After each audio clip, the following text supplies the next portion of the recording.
Good morning friends. આપણે subject accounting 1 એમાં 2 chapter complete કર્યા. પછી થિયરી સ્ટાર્ટ કરી છે આપણે એન્ટરપ્રિન્યોરશિપ. બીજું અકાઉન્ટ જે ફાઇનાન્શિયલ અકાઉન્ટ છે એમાં આજે આપણે ન્યૂ ચેપ્ટર સ્ટાર્ટ કરીએ છીએ. Chapter number 1 accounts of joint life policy.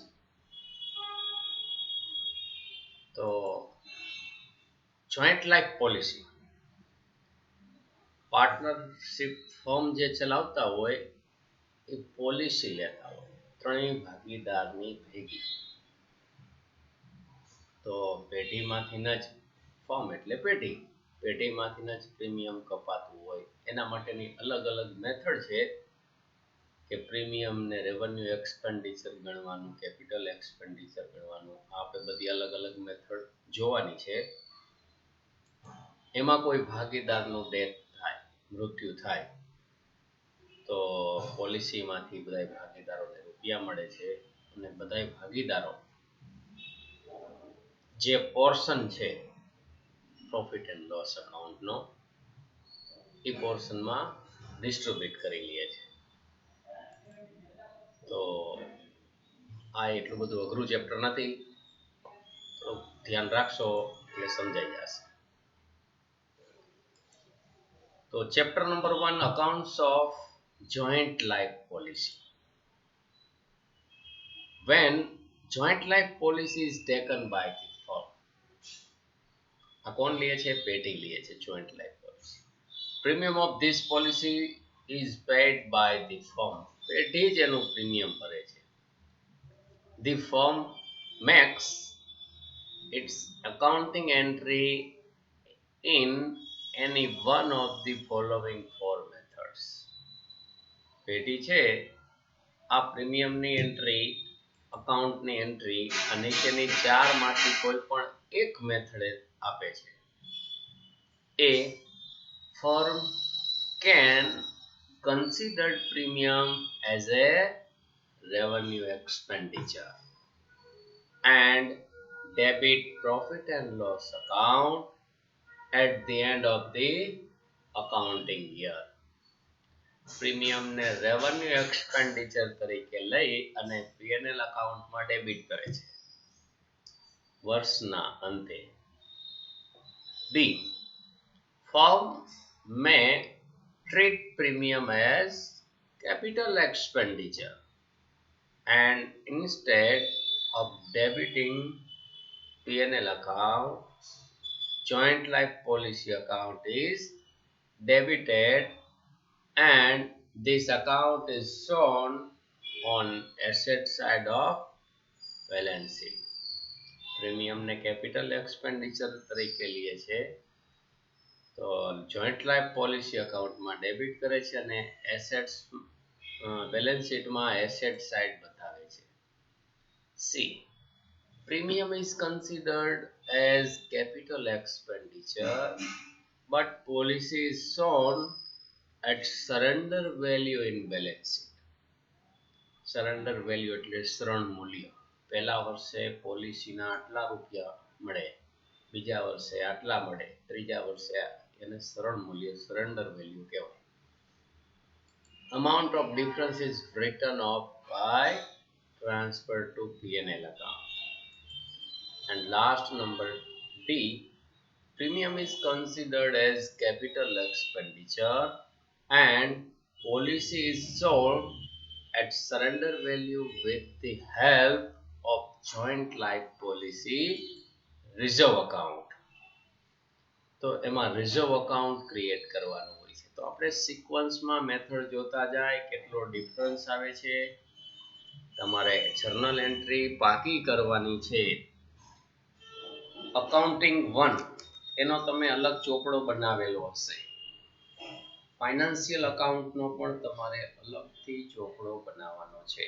ફેરબુક વ્યવસ્થિત અલગથી બનાવવાની છે. તમને પેપર સ્ટાઇલની ખ્યાલ જ છે તો ફરી પાછું એકવાર રિમાઇન્ડર આપી દઉં. 70+30 70 માર્કનું સૌરાષ્ટ્ર યુનિવર્સિટીનું પેપર હોય છે અને 30 માર્ક ઇન્ટરનલ હોય છે, એસાઇનમેન્ટના હોય છે, MCQ ટેસ્ટના હોય છે. તો એસાઇનમેન્ટ તરીકે કદાચ તમારો આ વ્યવસ્થિત જે ફેરબુક બનાવેલી હોય એ પણ લેવામાં આવે તો એનું 30 માર્કનું વેઇટેજ હશે. એટલે તમારે સારા અક્ષરે વ્યવસ્થિત ડ્રો કરીને ફેરબુકમાં લખવાનું છે. એના ઉપરથી તમને 30 માંથી માર્ક્સ આપવામાં આવશે. અને જ્યારે કોર્સ પૂર્ણ થઈ જશે ત્યારે સબમિશન માટે તમને કોલેજે જમા કરાવવા માટેનો ગ્રુપમાં મેસેજ આવી જશે. ચલો, method number 1. When premium is considered as revenue expenditure. Premium ને રેવન્યુ એક્સપેન્ડિચર કન્સિડર કરતા હોય ત્યારે. તો ફર્સ્ટ એન્ટ્રી છે when premium is paid, the entry would be premium ચૂકવી તો premium account debit to bank account credit. તો આ ફર્સ્ટ એન્ટ્રી થાય. Number 2, at the end of the year the premium is transferred to profit and loss account with the following entry. તો આ premium છે એની entry વર્ષ પૂરું થાય ત્યારે ક્યાં લઈ જવાની હોય? Profit and loss account. તો profit and loss account debit to premium account credit. Number 3, when the policy matures on the death of a partner, the following entry passed for the receipt of policy money. જ્યારે policy mature એટલે પાકતી થઈ જાય, જ્યારે કોઈ પાર્ટનરનું death થાય ત્યારે policy પાકી જાય તો ત્યારની એન્ટ્રી. તો બધાય પાર્ટનર્સને રૂપિયા આવશે કારણ કે પાર્ટનરનું કોઈનું ડેથ થાય એટલે ત્યાં પોલિસી પૂરી થઈ જાય એટલે ઇન્સ્યોરન્સમાંથી એને રિટર્ન રૂપિયા આવે પાર્ટનર્સને. તો પાર્ટનર્સને ફર્મને રૂપિયા આવે તો bank account debit two joint life policy account credit. And number 4, આ જે પોલિસીના રૂપિયા આવ્યા જોઈન્ટ લાઈફ પોલિસીના એ પાર્ટનર્સ તેના પ્રોફિટ મુજબ ડિસ્ટ્રીબ્યુટ કરી નાખે. પ્રોફિટનો જે રેશિયો છે એ મુજબ. Joint life policy account debit two partners capital account credit. તો આટલી એન્ટ્રી આવે. એનું આપણે એક સરસ એક્ઝામ્પલ જોઈ લઈએ. Question number 1. Lal, Bal and Pal are partners sharing profit and loss in 2:1:1 proportion. આ આપણને રેશિયો આપેલો છે. They have taken joint life policy for rupees 2 lakh with an yearly premium of rupees 18,000. વર્ષનું 18,000 premium છે. First premium was paid on 1/1/2015. Premium paid is considered as revenue expenditure. Premium paid is considered as revenue expenditure. એટલે આ first method છે એના ઉપરથી આપણને ખ્યાલ આવી જાય. On 17th April 2018, Lal died and insurance company paid total amount with bonus rupees 2,20,000 on 15 May 2018 to the firm. તો લાલનું મૃત્યુ થાય છે અને ઇન્સ્યોરન્સ કંપનીએ 2,20,000 ચૂકવ્યા છે. ક્યારે? 15/5/18. Past journal entries for all years. The firm's accounting year is ending on 31st March. કંપનીનું વર્ષ પૂરું થાય છે 31 માર્ચે. બધાય વર્ષની કીધી છે. તો ક્યારથી આપણે લીધી છે? પ્રીમિયમ ફર્સ્ટ આવે છે 1/1/15 થી સ્ટાર્ટ થશે. આપણે 15/5/18 સુધી એન્ટ્રી કરવાની થશે. તો journal entries in the books of Lal, Bal and Pal's firm. Date 1/1/2015. Premium કેટલું ભરવાનું છે? યરલી પ્રીમિયમ છે 18,000.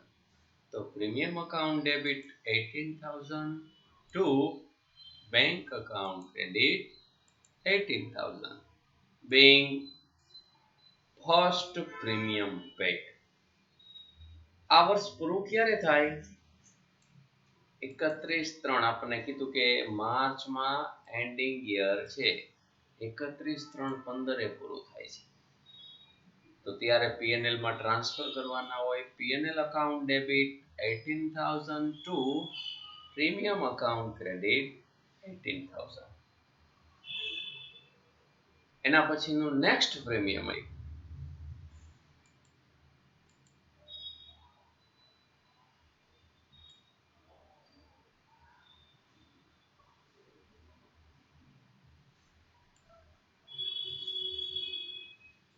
1/1/2016.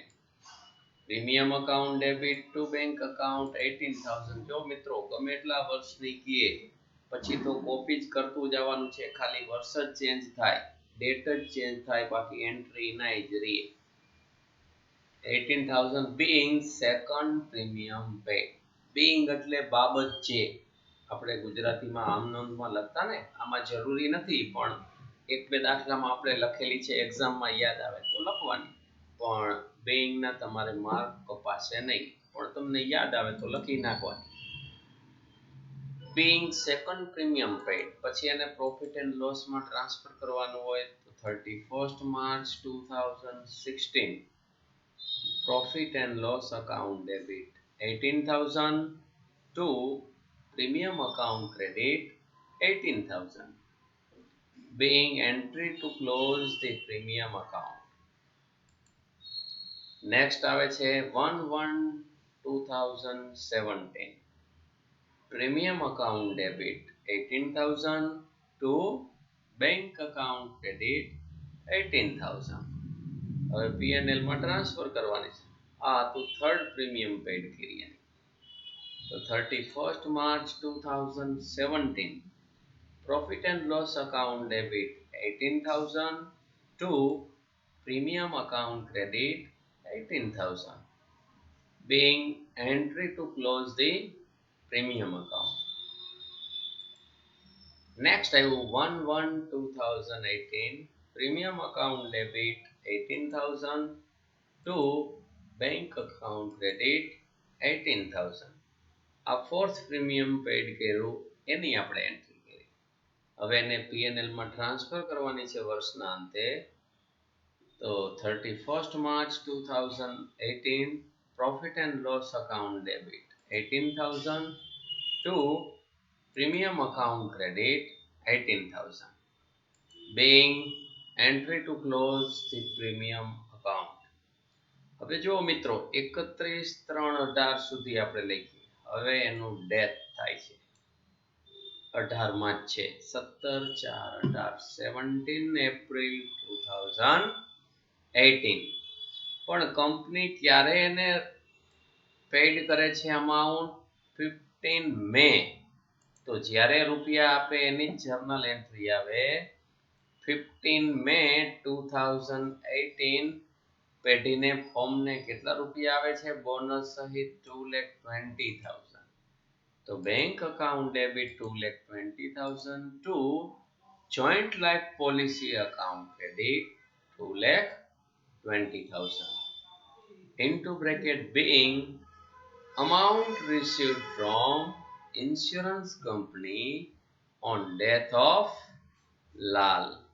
લાલનું ડેથ થયું એટલે ઇન્સ્યોરન્સ કંપનીએ આટલા રૂપિયા જ ચૂકવ્યા છે, ઇન્સ્યોરન્સ કંપની પાસેથી આટલા રૂપિયા મળ્યા છે. હવે આ જે રૂપિયા મળ્યા છે એને ડિસ્ટ્રીબ્યુટ કરવાના છે. તો કઈ રીતે ડિસ્ટ્રીબ્યુટ કરવાના છે? તો અહીંયા આપણને પ્રોફિટ એન્ડ લોસ અકાઉન્ટનો પ્રોપોર્શન રેશિયો આપેલો છે 2:1:1. તો last entry 15 May 2018 joint life policy account debit 2,20,000 અને ડિસ્ટ્રીબ્યુટ કરવાના છે 2:1:1. તો એ બધાને આવડતા હોવા જોઈએ, કદાચ ન આવડે તો અહીંયા વર્કિંગ નોટ જરાક કરું છું. Lal is equal to 2,20,000 multiply by લાલનો પોર્શન કેટલો છે 2 એન્ડ ડિવાઇડેડ બાય એ 4 અને 3 નો ટોટલ કેટલો થાય 4 ઇઝ ઇક્વલ ટુ 1,10,000. પછી બાલ 2,20,000 મલ્ટીપ્લાય બાય એનો પોર્શન છે 1 divided by 4 is equal to 55,000. Lal, Bal અને પાલ. પાલ 2,20,000 મલ્ટીપ્લાય બાય એનો પોર્શન છે 1 divided by 4 is equal to 55,000. આ બધાને ડિસ્ટ્રીબ્યુટ કરતા આવડે. Being profit of policy account credited to their profit sharing proportion. તો મિત્રો આ રીતની ફર્સ્ટ મેથડ છે, બરાબર છે. તો આ મેથડમાં લગભગ કોઈને વાંધો આવ્યો હોય નહીં. તો જ્યારે તમને રેવન્યુ એક્સપેન્ડિચરનું કહીએ premium paid is considered as revenue expenditure, તો જેટલા વર્ષની કહીએ બધા વર્ષની કહીએ તો પછી કોપી જ કરવાની છે, ખાલી ડેટ ચેન્જ થતી જાય.